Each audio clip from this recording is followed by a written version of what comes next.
കഴിഞ്ഞ ദിവസങ്ങളിൽ നേപ്പാളിലുണ്ടായ വർഗീയ കലാപം പലരും കേട്ടുകാണും കണ്ടുകാണും. വളരെയധികം വേദന ഉണ്ടാക്കുന്ന ഒരു സംഭവമാണ്. കാരണം മതസൗഹാർദ്ദവും മനുഷ്യർക്കിടയിലെ പരസ്പര സ്നേഹവും ഒത്തൊരുമയും കൊണ്ട് മാത്രമേ നമുക്ക് ഈ ലോകത്ത് മുന്നോട്ട് പോകാൻ കഴിയൂ. വർഗീയത പറഞ്ഞും കലാപം നടത്തിയും നമുക്ക് ഒരിക്കലും മുന്നോട്ട് പോകാൻ പറ്റില്ല. ഒരു രാജ്യത്തിനും കഴിയില്ല. നേപ്പാളിൽ സംഭവിച്ചത് ചെറിയൊരു പ്രശ്നത്തിൽ നിന്നാണ് എല്ലാം തുടങ്ങിയത്. നേപ്പാളിൽ ബോൽബാം തീർത്ഥാടനത്തോടനുബന്ധിച്ച് DJ വച്ചതുമായി ബന്ധപ്പെട്ട തർക്കങ്ങളും മറ്റുമൊക്കെയാണ് വലിയൊരു കലാപത്തിലേക്ക് പോയത്. നിലവിൽ അത് നിയന്ത്രണ വിധേയമാണെന്നാണ് മനസ്സിലാക്കാൻ കഴിയുന്നത്.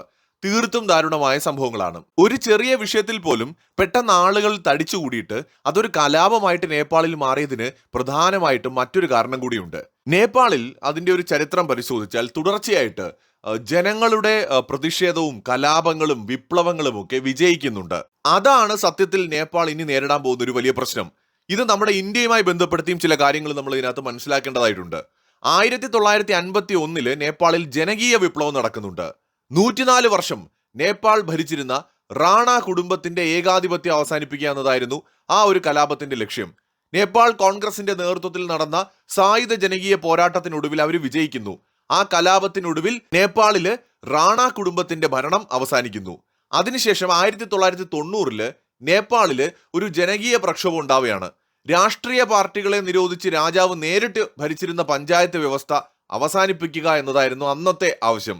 അതും ഏറെക്കുറെ വിജയിച്ചു. 2006 രണ്ടാം ജനകീയ പ്രക്ഷോഭം നടക്കുകയാണ്. ജ്ഞാനേന്ദ്ര രാജാവിന്റെ പ്രത്യക്ഷ ഭരണത്തിന് രാജവാഴ്ചയ്ക്ക് പൂർണ്ണമായ അന്ത്യം കുറിക്കുക എന്നതായിരുന്നു അന്നത്തെ ഉദ്ദേശം. ഒടുവിൽ അത് വിജയിക്കുന്നു. അങ്ങനെ 2008 നൂറ്റാണ്ടുകൾ പഴക്കമുള്ള രാജവാഴ്ച പൂർണ്ണമായിട്ട് നേപ്പാളിൽ നിർത്തുകയും മതേതര ഫെഡറൽ ഡെമോക്രാറ്റിക് റിപ്പബ്ലിക്കായിട്ട് നേപ്പാളിനെ പ്രഖ്യാപിക്കുകയും ചെയ്യുന്നു. അതിനുശേഷവും അതിനു മുമ്പും ചെറുതും വലുതുമായിട്ടുള്ള ഒരുപാട് കലാപങ്ങൾ നേപ്പാളിൽ നടന്നിട്ടുണ്ട്. ഏറ്റവും ഒടുവിലത്തേതാണ് നേപ്പാളിൽ നടന്ന ജെൻസി കലാപം. ഈ ജെൻസി കലാപത്തിനൊടുവിലാണ് പുതിയ ഭരണകൂടം അധികാരത്തിൽ വന്നത്. അപ്പൊ എന്താ സംഭവിച്ചെന്നറിയോ? തുടർച്ചയായിട്ട് നേപ്പാളിൽ ഒരുപാട് കലാപങ്ങൾ നടക്കുന്നു. ഈ കലാപങ്ങളെല്ലാം വിജയിക്കുകയാണ്. കലാപത്തിന് വിജയമുണ്ടാവുമ്പോൾ എന്ത് പറ്റുമെന്ന് വെച്ചാൽ കലാപത്തിൽ പങ്കെടുത്ത ആളുകൾക്കെതിരെ നിയമ നടപടികൾ ഉണ്ടാവില്ല. ഈ കലാപം നടക്കുമ്പം സംഭവിക്കുന്ന മറ്റൊരു കാര്യം കൂടിയുണ്ട്. നിയമവാഴ്ച പൂർണ്ണമായി തകർക്കപ്പെടും. നിയമവാഴ്ച തകർക്കപ്പെട്ടാൽ എന്ത് സംഭവിക്കുമെന്ന് നമ്മൾ ബംഗ്ലാദേശിൽ കണ്ടു. അതായത് വീടുകൾ കൊള്ളയടിക്കുക, ബാങ്കുകൾ കൊള്ളയടിക്കുക, സ്ഥാപനങ്ങൾ കൊള്ളയടിക്കുക. നാട് നീളെ ഈ കലാപത്തിന്റെ മറവില് കുറെ ആളുകൾ കൊള്ളയും കൊലയും നടത്തും.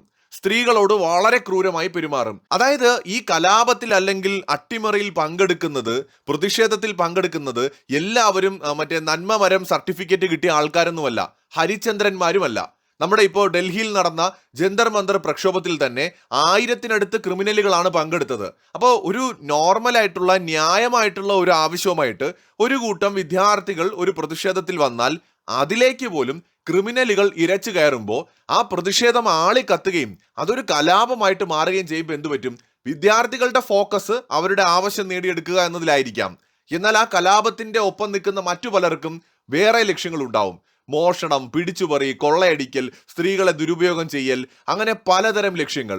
അതിനിടയിൽ വർഗീയതയും ഉണ്ടാവും. വർഗീയ ഉദ്ദേശത്തോടുകൂടി മത ആരാധനാ കേന്ദ്രങ്ങൾ തകർക്കുക, അല്ലെങ്കിൽ മതത്തിന്റെ ഭാഗമായി നിൽക്കുന്ന ആളുകളെ ആക്രമിക്കുക, അല്ലെങ്കിൽ മന്ത്രിമാരെയും MLA-മാരെ ആക്രമിക്കുക, മുൻകാല വൈരാഗ്യങ്ങൾ വെച്ച് പോലീസ് ഉദ്യോഗസ്ഥരെ ആക്രമിക്കുക. അങ്ങനെ പലതരം സംഭവങ്ങൾ നമുക്ക് ഇതിനിടയിൽ നടക്കും. ഇതൊക്കെ നമുക്ക് എങ്ങനെ അറിയാമെന്ന് ചോദിച്ചാൽ ജസ്റ്റ് ബംഗ്ലാദേശിന്റെ ഏറ്റവും അടുത്ത് നടന്ന കലാപത്തിന്റെ ചരിത്രം മാത്രം എടുത്തു നോക്കിയാൽ മതി. അവിടെ നമ്മൾ ഇതെല്ലാം കണ്ടതാണ്. അപ്പോൾ ഒരു കലാപം നടന്ന് ആ കലാപം വിജയിക്കുന്നു എന്ന് കരുതുക. ഫോർ എക്സാമ്പിൾ, ഒരു ഭരണകൂടത്തെ അട്ടിമറിക്കുക. ആ അട്ടിമറി വിജയിക്കുന്ന സമയത്ത് പിന്നീട് എന്താണ് സംഭവിക്കുന്നത്? കലാപകാരികളിൽ നിന്നുള്ള ചിലരായിരിക്കും ഭരണത്തിന്റെ നേതൃത്വത്തിലേക്ക് വരുന്നത്. ആ കലാപത്തിൽ പങ്കെടുത്ത എല്ലാവരും എന്ത് ചെയ്യും? നിയമപരമായിട്ട് യാതൊരു തരത്തിലുള്ള ശിക്ഷയും കിട്ടാതെ സുരക്ഷിതരായിട്ട് ജീവിക്കും. ഒരുപാട് കുറ്റകൃത്യങ്ങൾ ചെയ്ത ആളുകളെയും ആരും ശിക്ഷിക്കില്ല. കാരണം അവർ നടത്തിയ കലാപം ജയിച്ചു. അപ്പൊ കലാപത്തിൽ കുറ്റകൃത്യങ്ങളിൽ ഏർപ്പെട്ടവർക്ക് നേരെ യാതൊരു നടപടിയും ഉണ്ടാകില്ല എന്നുള്ളത് കൊണ്ട് തന്നെ വീണ്ടും വീണ്ടും കലാപം ഉണ്ടാവാനുള്ള ഒരു ടെൻഡൻസി ഈ മനുഷ്യർക്കിടയിൽ ഉണ്ടാവും. ഇപ്പൊ നേപ്പാളില് ആളുകൾ പെട്ടെന്ന് ഒരു ചെറിയ വിഷയത്തിൽ പോലും പെട്ടെന്ന് ഒത്തുകൂടിയിട്ട് ഭരണകൂടത്തിനെതിരെയോ മറ്റൊരു വിഭാഗത്തിനെതിരെയോ പരസ്പരം തമ്മിലടിക്കുന്ന സ്ഥിതിയിലേക്ക് പോകുന്നതിന്റെ ഒരു കാരണം നേപ്പാളിൽ സമീപകാല ജെൻസി പ്രക്ഷോഭം അടക്കം വിജയിച്ചതുകൊണ്ടാണ്. ഇതിന്റെ ഒരു സിമ്പിൾ ഉദാഹരണം ഞാൻ പറയാം. നമ്മുടെ ജന്തർ മന്ദറിൽ സമരം നടക്കുന്നു. സമരത്തിനൊടുവിൽ നമ്മുടെ ധർമ്മേന്ദ്ര പ്രധാൻ രാജിവെക്കുന്നു. അതിന് തൊട്ടു പിന്നാലെ ഈ സമരത്തിൽ പങ്കെടുത്ത പലരും പറഞ്ഞത്, അഭിജിത്ത് അടക്കം പറഞ്ഞത്, നമുക്ക് ആദ്യം ഒരു ഭയം ഉണ്ടായിരുന്നു, ഇപ്പോഴതില്ല, ആ ഭയം അങ്ങ് മാറിയെന്നാണ്. എന്തിനോടാണ് ആദ്യം ഭയം ഉണ്ടായിരുന്നതെന്ന് അറിയാമോ? നരേന്ദ്രമോദി ആയിരുന്നു ഭയം. നരേന്ദ്രമോദി അല്ല ഭയം. നരേന്ദ്രമോദി വന്നിട്ട് ആരെയും നീ എന്താ അത് ചെയ്തതെന്ന് ചോദിച്ചിട്ട് അടി കൊടുക്കാനൊന്നും പോകുന്നില്ല. അല്ലെങ്കിൽ നരേന്ദ്രമോദി വലിയ ബോഡി ബിൽഡറൊന്നും അല്ല, ഇടിച്ചു തോപ്പിക്കാനൊന്നും പോകുന്നില്ല. ഭയമുണ്ടായിരുന്നത് ഭരണവ്യവസ്ഥയെയും നിയമവ്യവസ്ഥയുമായിരുന്നു. എന്ന് വെച്ചാൽ ഈ നാട്ടിലൊരു ലോ ആൻഡ് ഓർഡർ ഉണ്ട്, ഈ നാട്ടിലൊരു റൂൾ ഓഫ് ലോ ഉണ്ട്. ഇതിനെ ആയിരുന്നു ഭയം. ഞാൻ എന്തെങ്കിലും ചെയ്താൽ, അനധികൃതമായിട്ട് എന്തെങ്കിലും ചെയ്താൽ, ഞാൻ അല്ലെങ്കിൽ അക്രമം കാണിച്ചാൽ, ഞാൻ നിയമവിരുദ്ധ പ്രവർത്തനം ചെയ്താൽ എനിക്ക് നേരെ നിയമപരമായ നടപടി ഉണ്ടാവും എന്നതാണ് ഭയം. ആ ഭയം ഇല്ലാതായി എന്നാണ് അഭിജിത്ത് അടക്കം പലരും പറഞ്ഞത്. കാരണം ഇവർ മുന്നോട്ട് വെച്ച പ്രധാനപ്പെട്ട ആവശ്യങ്ങളിലൊന്ന് സമരത്തിൽ പങ്കെടുത്തവർക്കെതിരെ നിയമ നടപടി സ്വീകരിക്കരുത് എന്നതായിരുന്നു. അപ്പൊ ഇതിൽ നിന്നും നമ്മൾ മനസ്സിലാക്കണം, അതായത് ഒരു സമരം സക്സസ് ആയി കഴിഞ്ഞാൽ വീണ്ടും വീണ്ടും അത് ചെയ്യാനുള്ള ഒരു ടെൻഡൻസി വരും.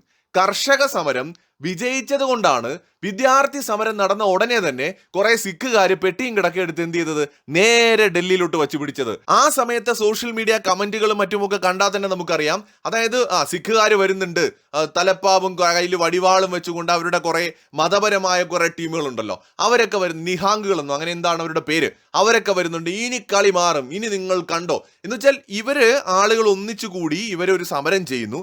ആ സമരം വിജയിച്ചപ്പോൾ അവർക്ക് ഒരു ഓവർ കോൺഫിഡൻസ് വരും. ഞങ്ങൾ ഇറങ്ങിക്കഴിഞ്ഞാൽ ഈ കളി മാറും, ഞങ്ങൾ വിചാരിച്ച പലതും നടക്കും. അത് സെയിം സാധനമാണ് ഈ CJPക്ക് ഇപ്പോൾ വന്നത്. എന്ന് വെച്ചാൽ നമ്മൾ വിചാരിച്ചാൽ ധർമ്മേന്ദ്ര പ്രധാൻ രാജിവെച്ചു, ഇന്നേ വരെ രാഹുൽ ഗാന്ധി നേതൃത്വം കൊടുക്കുന്ന പ്രതിപക്ഷത്തിന് പോലും കഴിയാത്ത കാര്യം നമ്മളെ കൊണ്ട് കഴിഞ്ഞു. സോ നമ്മൾ വിചാരിച്ച എന്തും നടക്കും, നമ്മളെ അവർക്കാണ് ഇനി പേടി എന്ന തരത്തിലൊരു ഓവർ കോൺഫിഡൻസ് വരും. ജെൻസിയുടെ പവർ കണ്ടോടാ, മസിൽ കണ്ടോടാ എന്നൊക്കെ പറഞ്ഞിട്ട് അങ്ങനത്തെ ഒരു തോന്നൽ. സിമ്പിളായിട്ടൊരു കാര്യം എടുക്കാം. ഈ കോളേജിലും സ്കൂളിലും ഒക്കെ പഠിക്കുന്ന കുട്ടികൾ, ഇവര് ഒറ്റയ്ക്ക് ഒരു ചെറുപ്പക്കാരൻ ഒറ്റയ്ക്ക് റോഡിലൂടെ പോകുന്ന സമയത്ത് വളരെ കാമായിട്ട് അങ്ങ് പോകും, വലിയ പ്രശ്നമൊന്നും ഉണ്ടാവില്ല. എന്നാൽ ഇവരൊരു കൂട്ടുകാർ ഒരു 6-7 പേര് ഒന്നിച്ചുണ്ടെങ്കിൽ ഈ ലോകം മുഴുവൻ ഞങ്ങളുടെ കയ്യിലാണ് എന്നൊരു തോന്നലങ്ങ് വരും. അത് എല്ലാവർക്കും, ആ ഒരു പ്രായത്തിലൂടെ കടന്നു പോകുന്ന എല്ലാവർക്കും തോന്നും, ടീനേജ് പ്രായത്തിൽ. അതായത് ഒരു 5 പേര് ഒന്നിച്ചു കൂടുമ്പോൾ നമ്മളൊരു വലിയ ശക്തിയാണ്, നമ്മളെ തോൽപ്പിക്കാൻ ആരുമില്ല. ആ സമയത്ത് ആരെങ്കിലും ഒന്ന് അറിയാതെ നമ്മുടെ അടുത്തൂടെ ഒന്ന് പോയെന്ന് വെച്ചോ, അല്ലെങ്കിൽ അവനൊന്ന് നോക്കി അപ്പൊ ചാടി വേണ്ടിയിട്ട് നീ എന്താ നോക്കിയെന്ന് പറഞ്ഞിട്ട് ഭയങ്കരമായിട്ട് അങ്ങോട്ട് തട്ടിക്കയറുന്ന ഒരു സ്വഭാവമായിരിക്കും. കാരണം കൂടെ 4 പേരുണ്ട്. മറിച്ച് ഒറ്റയ്ക്കാണ് പോകുന്നതെന്നുണ്ടെങ്കിലോ അവൻ നോക്കുന്നെങ്കിൽ നോക്കട്ടെ എന്ന് പറഞ്ഞൊരു സൈഡിൽ കൂടെ അങ്ങ് പോകും. അപ്പൊ ഈ ആൾബലം കൂടുന്ന സമയത്ത് പൊതുവെ ചെറുപ്പക്കാർക്കിടയിൽ ഇത്തിരി ചോരത്തിളപ്പ് കൂടുതലാണ്. അപ്പൊ അതുപോലെ ഈ ജെൻസി എന്ന് പറയുന്നത് ഒരു വലിയ സംഭവമായിട്ട് അതിനെ മാധ്യമങ്ങളടക്കം അതിനൊരു അനാവശ്യമായ ഒരു ഹൈപ്പ് കൊടുത്ത്, ഒരു ശക്തിയാണ് ജെൻസി തീരുമാനിക്കും എന്ന് പറഞ്ഞിട്ട് അതിനെ ഒരു വലിയ ഹൈപ്പ് കൊടുത്ത് കൊണ്ടുപോകുന്നത് ശരിക്കും അവരെ നന്നാക്കാനൊന്നുമല്ല, വഴിതെറ്റിക്കാനാണ്. നമ്മുടെ രാജ്യത്തെ ജെൻസി പിന്നെ കുറച്ച് ഡിഫറെൻ്റ് ആണ്. മെജോറിറ്റിയും ഈ രാജ്യത്തെ ശക്തമാക്കണമെന്ന് ചിന്തിക്കുന്ന ദേശസ്നേഹികളായിട്ടുള്ള വിഷനുള്ള എഡ്യൂക്കേഷനുള്ള ബുദ്ധിയുള്ള പിള്ളേരാണ് ഈ നാട്ടിലെ മെജോറിറ്റി ജെൻസി. അതുകൊണ്ടാണ് ഇവിടെ ഒന്നും വർക്കാവാത്തത്.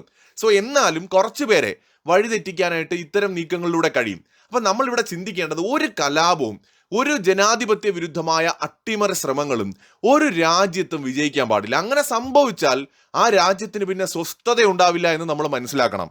നേപ്പാളിൽ ഉണ്ടായ കലാപം, ഈ കലാപം നമ്മുടെ മുമ്പിൽ ഒരു എക്സാമ്പിൾ ആണ്. കാരണം യുവാക്കൾക്ക് ഒരു ഭയമില്ല നിയമത്തെ. എന്ന് വെച്ചാൽ നേരത്തെ അവർ തെരുവിലിറങ്ങി ഗവൺമെന്റിനെ അട്ടിമറിക്കുന്ന സമയത്ത് അവരാരും ചോദ്യം ചെയ്യുന്നില്ല, അവർക്ക് നേരെ യാതൊരു നിയമ നടപടിയും സ്വീകരിക്കുന്നില്ല. അവര് കണ്ണി കണ്ടതെല്ലാം ചെയ്യാണ്, അടിച്ചു പൊട്ടിക്കുന്നു, തകർക്കുന്നു, പെട്രോൾ ബോംബ് എറിയുന്നു, അങ്ങനെ ചെയ്യുന്നു, ഇങ്ങനെ ചെയ്യുന്നു, യാതൊരു നിയമ നടപടിയില്ല. അപ്പൊ അവർക്ക് ഭയമില്ലാതാവുകയാണ്. അപ്പൊ ഈ ഒരു കാര്യം നമ്മുടെ ഓരോ ഭരണകൂടവും ഗൗരവത്തോടെ കാണണം. നമ്മളൊക്കെ നിയമം ഭയം കൊണ്ടാണ് അംഗീകരിക്കുന്നത്, അനുസരിക്കുന്നത്. ഏതൊരു മനുഷ്യനും നിയമത്തെ അനുസരിക്കാൻ കുറച്ച് മടിയാണ് പൊതുവെ. ഇപ്പൊ നമ്മുടെ നാട്ടിൽ തന്നെ ഒരുപാട് പേര് ഇന്ന് എല്ലാവരും ഹെൽമെറ്റ് വെക്കുന്നുണ്ട്. അതിലൊരു മെജോറിറ്റി ആൾക്കാരും ഹെൽമെറ്റ് വെക്കുന്നത് പോലീസ് അവിടെ കാണും പെറ്റിയടിക്കുമെന്ന് ഭയന്നിട്ടാണ്. മനസ്സിലായോ? അതല്ലാതെ എൻ്റെ തല സേഫ് ആക്കണമെന്ന് ചിന്തിക്കുന്ന ഒരു കുറച്ചു പേരേ ഉള്ളൂ. കൂടുതൽ ആളുകൾക്കും എൻ്റെ തല, എൻ്റെ ഫിഗർ, ഇതൊക്കെ എല്ലാവരെയും കാണിച്ച് റോഡിലൂടെ പോകുന്ന ആൾക്കാരൊക്കെ നമ്മളിങ്ങനെ ചെത്ത് ബൈക്കിൽ ഇങ്ങനെ പോകുന്ന അങ്ങനെ കണ്ടു പോകാനൊക്കെ ഇഷ്ടപ്പെടുന്നവരാ. ഹെൽമെറ്റ് ഒരു ഇറിറ്റേഷൻ ആയിട്ട് തോന്നുന്ന ആൾക്കാരുണ്ട്.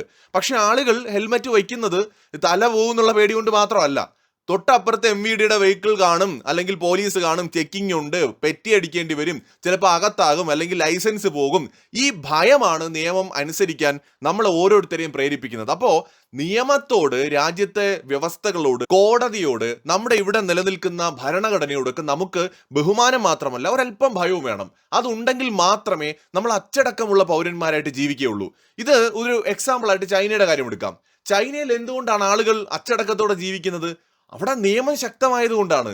ഈവൻ പല യൂറോപ്യൻ കൺട്രീസിലും അങ്ങനെയാണ്.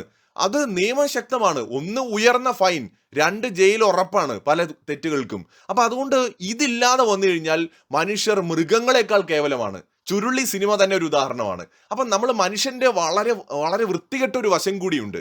അത് നിയമവ്യവസ്ഥ ഇല്ലാതായി കഴിഞ്ഞാൽ, ഞാൻ ആര് പറഞ്ഞതെന്ന് ഞാൻ ഓർക്കുന്നില്ല, എവിടെയോ വായിച്ചതാണ്, ഈ നാട്ടിലെ പോലീസുകാർ ഒരു ദിവസം അവരൊന്ന് ലീവ് എടുക്കുകയാണ്, അല്ലെങ്കിൽ അവര് ജോലി മുടക്കി, പണി മുടക്കി സമരം ചെയ്യുകയാണെന്നുണ്ടെങ്കിൽ നമ്മുടെ കാര്യം കട്ട പുകയാണ് എന്ന് ഞാൻ എവിടെയോ വായിച്ചിട്ടുണ്ട്. ആ വസ്തുതയാണ്. എന്തുകൊണ്ടാണ് ഇവിടെയുള്ള കൊള്ളക്കാരും കുറ്റവാളികളും ക്രിമിനലുകളും ഒക്കെ അടങ്ങി ഒതുങ്ങി ജീവിക്കുന്നത്? കാര്യം എന്തൊക്കെ പറഞ്ഞാലും ഇവിടുത്തെ പോലീസും സിസ്റ്റവും സ്ട്രോങ് ആയതുകൊണ്ടാണ്. അതില്ലാതെ വന്നു കഴിഞ്ഞാലോ ഈ നാടിന്റെ അവസ്ഥയൊന്ന് ആലോചിച്ച് നോക്കൂ. പണ്ട് കാലത്ത് അത് ഇല്ലായിരുന്ന സമയത്ത് കൊള്ളയും കൊലയും നമ്മുടെ ചരിത്രം പരിശോധിച്ചാൽ നടന്നതായിട്ട് നമുക്ക് കാണാം. അപ്പൊ ഇന്ന് ഒരു സിസ്റ്റം ഇവിടെ ഉണ്ട്, ഒരു നിയമമുണ്ട്, റൂൾ ഓഫ് ലോ ഉണ്ട്. അതുകൊണ്ടാണ് ഇവിടെ എല്ലാം മര്യാദയ്ക്ക് നടക്കുന്നത്. അപ്പൊ ജെൻസി കലാപം എന്നല്ല, ഏത് തരം കലാപങ്ങളാണെങ്കിലും, അക്രമാസക്തമായിട്ടുള്ള കലാപങ്ങൾ വിജയിക്കുകയാണെങ്കിൽ ഒരു രാജ്യത്തിനും അത് അത്ര നല്ലതായിരിക്കില്ല. എന്നാൽ അഹിംസയിലൂന്നിയ സമാധാനപരമായ സമരങ്ങൾ വിജയിക്കുന്നത് നാടിന് വലിയ പ്രതീക്ഷ നൽകുന്ന കാര്യങ്ങളുമാണ്. ഇപ്പൊ അണ്ണാ ഹസാരയുടെ സമരം, അതല്ലെന്നുണ്ടെങ്കിൽ മഹാത്മാഗാന്ധി നയിച്ച പല സമരങ്ങളും അഹിംസയിൽ അധിഷ്ഠിതമായിരുന്നു. ഈ അഹിംസാ സമരം എന്ന് പറയുന്നത് നമ്മൾ ആരെയും വേദനിപ്പിക്കുന്നില്ല, പൊതുമുതൽ നശിപ്പിക്കുന്നില്ല, നമ്മൾ സ്വയം നിരാഹാരം കടന്നോ അല്ലെങ്കിൽ സമാധാനത്തോടെ മുദ്രാവാക്യങ്ങൾ വിളിച്ചോ നമ്മൾ നിരന്തരമായി സമരം ചെയ്യുമ്പോൾ ഗവൺമെന്റിന് നമ്മുടെ മുന്നിൽ വഴങ്ങേണ്ടി വരും. മറിച്ച് നമ്മൾ മുഴുവൻ അടിച്ച് തകർത്ത് കലാപം ഉണ്ടാക്കിയിട്ട് നമ്മൾ സമരം ചെയ്യുന്ന സമയത്ത് അത്തരം സമരങ്ങൾ ജയിക്കുകയാണെങ്കിൽ വീണ്ടും വീണ്ടും അത് ചെയ്യാനുള്ള ഒരു ത്വര അറിയാതെ തന്നെ പല രീതിയിൽ മനുഷ്യനിലേക്ക് വരും എന്നുള്ളത് നമ്മൾ മനസ്സിലാക്കണം. കലാപത്തിന് നേതൃത്വം നൽകിയവരും അക്രമം നടത്തിയവരും നിയമത്തിന് മുന്നിൽ ശിക്ഷിക്കപ്പെടാതെ പോകുമ്പോൾ തെറ്റ് ചെയ്തവർക്ക് നിയമത്തോടും ഭരണകൂടത്തോടും ഭയമില്ലാതെയാകും. ഇത് ഭാവിയിൽ അക്രമം നടത്താൻ അവർക്ക് ധൈര്യം നൽകും. തങ്ങളുടെ ആവശ്യങ്ങൾ നേടിയെടുക്കാൻ ശാന്തമായ ചർച്ചകളേക്കാൾ വേഗത്തിൽ ഫലം തരുന്നത് അക്രമമാണ് എന്ന് ബോധ്യപ്പെടുന്നതോടെ ഏത് ചെറിയ തർക്കവും അക്രമത്തിലൂടെ പരിഹരിക്കാൻ ആളുകൾ മുതിരും. അതാണ് നമ്മൾ നേപ്പാളിൽ കാണുന്നത്. മാത്രമല്ല, ഒരു കലാപം കഴിയുമ്പോൾ ഇരു വിഭാഗങ്ങൾക്കിടയിൽ ഉണ്ടാവുന്ന പരസ്പര വിശ്വാസം പൂർണ്ണമായി നഷ്ടപ്പെടും. അതിനി വർഗീയ കലാപമാണെങ്കിൽ ഭീകരമാണ് അതിന്റെ അവസ്ഥ. കഴിഞ്ഞ ദിവസം വരെ സഹോദരനെ പോലെ കണ്ടവനെ വ്യത്യസ്ത വിശ്വാസങ്ങളുടെ പേരിൽ പരസ്പരം ആക്രമിക്കേണ്ടി വരിക എന്ന് പറയുന്നത് എന്തൊരു നീചമായ പ്രവൃത്തിയാണ്. അപ്പൊ ഇത് കാരണം ഉണ്ടാവുന്ന പരസ്പര വിശ്വാസം നഷ്ടപ്പെടുക എന്ന് പറയുന്നത് വളരെ ഭയാനകമായ ഒരു അവസ്ഥയാണ്. ഭയവും പ്രതികാര ചിന്തയും ആളുകളിൽ അവശേഷിക്കുകയും പലപ്പോഴും ഇത് തലമുറകളിലേക്ക് കൈമാറ്റം ചെയ്യപ്പെടുകയും ചെയ്യും. കലാപം തടയുന്നതിൽ ഭരണകൂടം പരാജയപ്പെടുകയോ ഏതെങ്കിലും ഒരു വിഭാഗത്തിന് അനുകൂലമായിട്ട് നിലകൊള്ളുകയോ ചെയ്താലും ക്രമസമാധാന സംവിധാനത്തിലുള്ള ജനങ്ങളുടെ വിശ്വാസം നഷ്ടപ്പെടും. ആളുകൾ സ്വന്തം സുരക്ഷയ്ക്കായിട്ട് അക്രമ മാർഗങ്ങളോ സ്വന്തം കൂട്ടായ്മകളോ തിരഞ്ഞെടുക്കാൻ ഇത് കാരണമാകും. അത് മാത്രമല്ല, ഇത്തരം സന്ദർഭങ്ങളിൽ തീവ്രവാദ ഗ്രൂപ്പുകൾ വലിയ രീതിയിൽ സ്വാധീനം ചെലുത്താൻ ശ്രമിക്കും. പുതിയ തീവ്രവാദ ഗ്രൂപ്പുകൾ രൂപം കൊള്ളാനും ഇത് കാരണമായേക്കാം. രാഷ്ട്രീയ പാർട്ടികളോ ശക്തികളോ കലാപത്തിലൂടെ ജനങ്ങളെ ധ്രുവീകരിച്ച് വോട്ട് നേടാനോ അധികാരം നിലനിർത്താനോ സാധിച്ചാൽ ഭാവിയിൽ സമാനമായ സാഹചര്യങ്ങൾ അവർ ബോധപൂർവം സൃഷ്ടിക്കാനും സാധ്യതയുണ്ട്. അപ്പൊ അതുകൊണ്ട് ഒരു കാരണവശാലും ഇത്തരം കലാപങ്ങൾ വിജയിക്കാനേ പാടില്ല. അപ്പോൾ ന്യായമായ ആവശ്യങ്ങൾക്ക് വേണ്ടി സമാധാനപരമായ ജനാധിപത്യപരമായ സമരങ്ങൾ എല്ലാ രാജ്യങ്ങളിലും നല്ലതാണ്. അതേ സമയത്ത് കയ്യൂക്ക് കൊണ്ട് അക്രമം കാണിച്ച് അട്ടിമറി നടത്തി സോ കോൾഡ് ജെൻസി അട്ടിമറി എന്ന് പറയുന്നത് ഒരു രാജ്യത്തിനും ഭൂഷണമല്ല. ഞങ്ങൾ ഇന്ത്യയെ നേപ്പാളാക്കും, നേപ്പാൾ മോഡൽ ദാ ഇന്ത്യയിൽ വരുന്നു എന്നൊക്കെ പറയുന്നവര് കണ്ണ് തുറന്ന് കാണുക. നേപ്പാളിൽ ഇപ്പോൾ ഉണ്ടായതൊരു വർഗീയ കലാപമാണ്. നമ്മുടെ ഇന്ത്യയിൽ അതുണ്ടാവാൻ പാടില്ല. ഈ രാജ്യം ലോകത്തിനൊരു മാതൃകയായിരിക്കണം. മതേതരം എന്ന് വാക്കുകൊണ്ട് പറഞ്ഞാൽ പോരാ, എല്ലാ മതങ്ങളെയും ഉൾക്കൊള്ളുന്ന ചരിത്രമുള്ള ഈ രാജ്യം മതസൗഹാർദ്ദത്തോടെ ജീവിക്കുന്ന മനുഷ്യരുടേതായിരിക്കണം. എന്ന് മാത്രമല്ല, നമ്മൾ ഓരോരുത്തരും ജാതി മതഭേദമന്യേ നമ്മുടെ രാജ്യത്തിൻ്റെ ശക്തമായ ഭാവിക്ക് വേണ്ടി, ഒരു വലിയ ശക്തിയായിട്ട് നമ്മുടെ രാജ്യം വളരുന്നതിന് വേണ്ടി എല്ലാത്തരം അഭിപ്രായ വ്യത്യാസങ്ങളും എല്ലാ തരത്തിലുള്ള നമ്മുടെ ഭിന്നതകളും മാറ്റിവെച്ച് പരസ്പര സാഹോദര്യത്തോടു കൂടി ഒന്നിച്ച് പ്രവർത്തിക്കേണ്ട ഒരു കാലഘട്ടം കൂടിയാണിത്. മറ്റൊരു വീഡിയോയുമായി വീണ്ടും കാണാം.